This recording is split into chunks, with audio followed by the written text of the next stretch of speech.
Item hash SCP-751 Object Class Euclid Special Containment Procedures SCP-751 is to be kept in a hermetically sealed container with a volume of 1 cubic meter.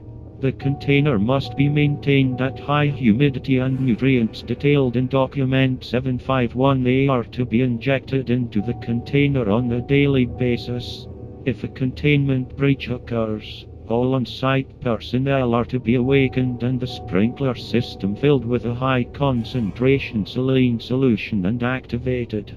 Once SCP-751's body is located, it is to be disposed of according to standard Euclid disposal procedure. Description: SCP-751 is an amorphous parasite that feeds off of the organs of humans and other mammals. It weighs approximately 2 kilograms before infesting a host, and can weigh as little as 25% of this after reproduction. The majority of SCP-751's mass consists of an unknown substance with a gelatin-like consistency, with red veins running through it. Analysis has revealed that the veins contain a mix of blood from its progenitors' hosts along with varying anesthetics and immunosuppressive drugs. A full list of these chemicals is available in Document 751C. SCP-751 lives in damp environments such as freshwater bodies of water, swamps, rainforests, and sewers. It will leave these environments when in search of a host, traveling for a maximum of 12 hours before succumbing to dehydration. SCP-751 has been observed to move through sewer pipes, water lines, and across most terrains, with the notable exceptions of sand and bodies of salt water.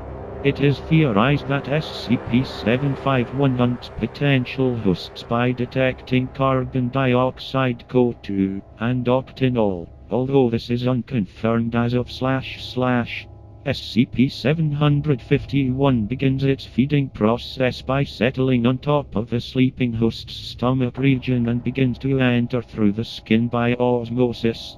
Anesthetics in SCP-751's veins mix with the host's blood at this time, minimizing the chance of the host awakening during the process.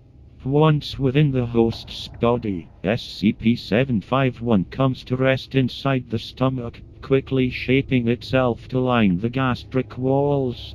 Over the course of the next 2 or 3 hours, SCP-751 adapts its own composition to closely match that of the host's stomach, maintaining digestive processes. When the host awakens, there is little or no evidence of any incident and the host will continue under its normal routine. Over the next 3 to 4 days, SCP-751 will digest the host's stomach, using it to build up its own mass for further expansion. It will then slowly expand to engulf and digest other organs in the host's body, generally starting with the intestines and moving to the liver, kidneys, and lungs. SCP-751 will adapt itself to mimic each of these organs in turn, maintaining all of the host's bodily functions and releasing immunosuppressant chemicals to prevent rejection by the host. The entire process takes approximately 1 month in a human host, and longer in larger hosts. After its feeding period, SCP-751 reverts back to its original composition in a matter of minutes.